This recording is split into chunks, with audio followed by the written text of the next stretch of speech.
Chapter 15, Section 4, Succession and War. So here we begin our honest and sincere study of the unit of the Civil War.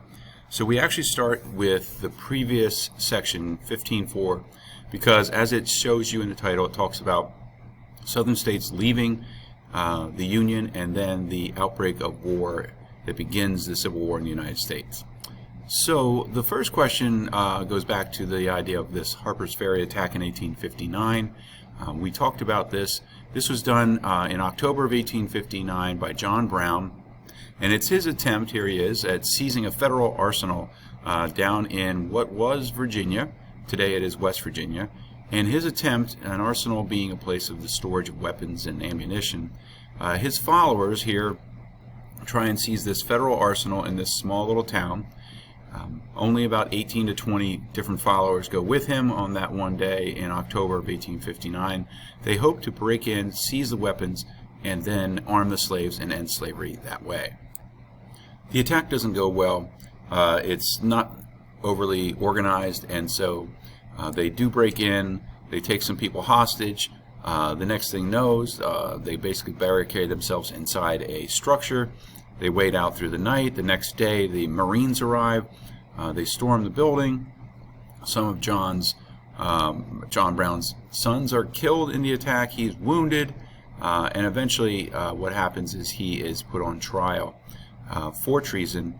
He is found guilty and then executed in December of 1859. Actually, yeah, 1859. So, that is the events at Harper's Ferry.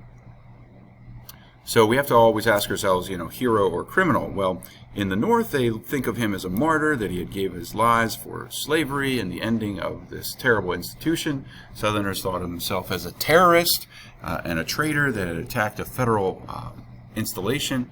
And the South was also shocked by how the North had treated him. And so you can sort of see a differing of opinions on who John Brown was. So the next thing on our chart was the election of 1860. You see the four candidates here. So if we just go to the next screen, just to review who they were, this is Stephen Douglas. He is a Northern Democrat, supporter of popular sovereignty, a way of people picking if they want to have slavery in the new territories or not. The Democratic Party is split, and so the Southern faction goes with John C. Breckinridge, who was the former vice president, and he is a supporter of the recent Dred Scott decision of 1857. Then you have this compromise party known as the Constitutional Union Party, known as John Bell's party, and then finally the new party on the scene, which is the Republican Party and Abraham Lincoln. So these are your four candidates. Now the question that's up here says, Lincoln's name did not appear on the ballots in which area of the country. That is all throughout the South. How is Lincoln able to win the presidency even though he only receives 40% of the vote? Well, remember, he needs to get the majority of the electoral vote, not the majority of the popular vote. So if we look and see, the answer is pretty much the idea that the party that splits, so there's four candidates, the Democratic Party splits, and since it is the one that splits, it usually is the one that loses the election. Lincoln's able to win because the more populated states in the country were in the North. So your answer should be the more populated North simply outvotes the less populated South. If you look here at this map, you can see the blue are all the states that went for Lincoln. And just key in on these ones of the Midwest. You can see how large the numbers are, whereas if you look throughout the South, you see how sparse and low the numbers are. So Lincoln did not need any of the southern states to win. He wins pretty handily here, 180 electoral votes. And you can sort of see where the compromise candidate won throughout basically the region that's between North and South. And then you can sort of see here that Douglas wins Missouri, and he also wins part of New Jersey's returns. But what's really weird is that he is actually second. This is his number. I know a little bit of it's cut off. That's his number of how much he wins in the popular vote. So he wins 30% of the popular vote. But when Lincoln wins, this starts a chain of events that leads us to the outbreak of the war, which is Southern states had always threatened to. If Lincoln wins, they are going to secede. They feel their hand is pushed, that they have no other option. And so that's what moves forward. So the next question, though, is there is an attempt right here at a last-minute compromise. Here it is. It's proposed by this guy, John Crittenden. And pretty much what it was an attempt to reinstate the Missouri Compromise. The idea of the line where it would restrict or allow slavery to go into the territories. Well, both sides reject it.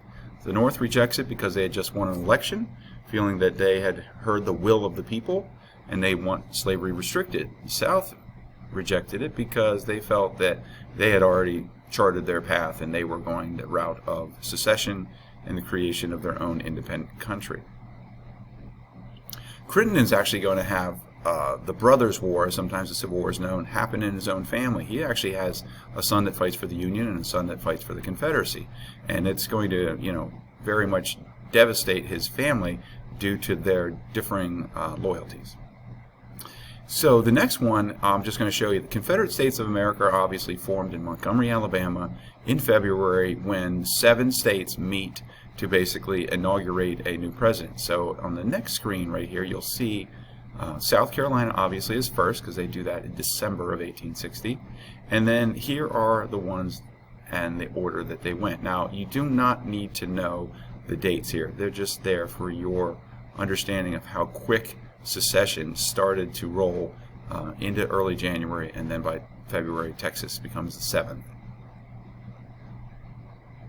If you look here, you can just see it in a different way with color. So you have the blue, which are the Deep South secedes first, and then you see the next wave that we'll talk about at the end. So here is the original flag of the Confederacy. You can sort of see the 7 stars that stand for the 7 original states, but most kids tend to think of this when they think of a Confederate flag. And this is what is known as a battle flag. That's why it's so named, because they would fly this in battle to avoid confusion and lead to better communication across the battlefield. If you didn't catch it the first time, the official name of their country, obviously the United States of America is taken, so they come up with their Confederate States of America. The reason Confederate is a loose arrangement of friendly states where the states hold most of the power and not a central government. So if you ever go to a museum and you see things that say CSA, that stands for Confederate States of America. The person that they pick for their president is Jefferson Davis. Here he is. Jefferson Davis is not running. He is just sort of selected.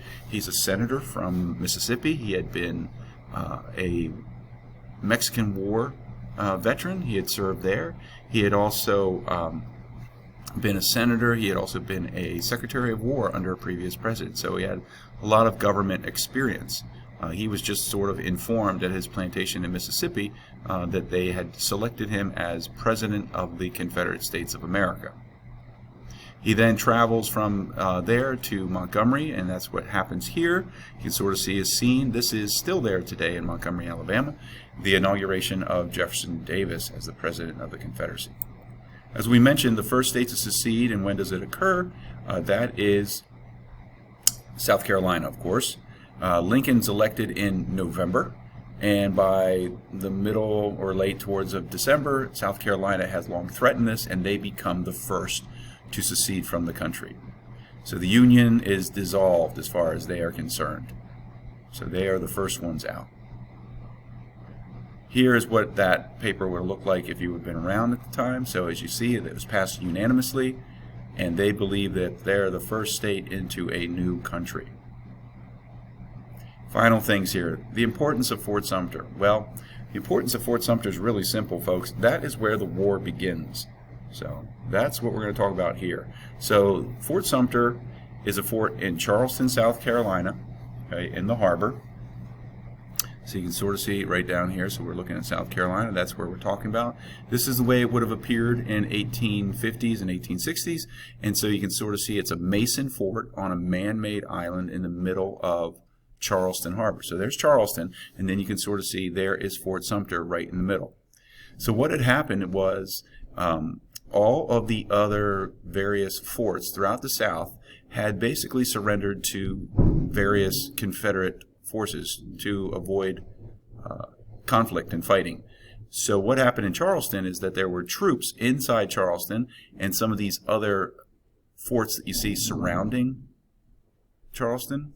And so what they did, those men that wanted to remain loyal to the Union and did not want to go back to, let's say, southern states where they were going to sign up for a Southern Army, they moved out here into Fort Sumter right after South Carolina voted to secede, which was in April. Well, I'm sorry, it was in December. It's now April, so you can sort of see they're running out of supplies. And so the new president, who came in March, has a decision to make, and that is, should you resupply Fort Sumter? Should you surrender Fort Sumter? What is the choice?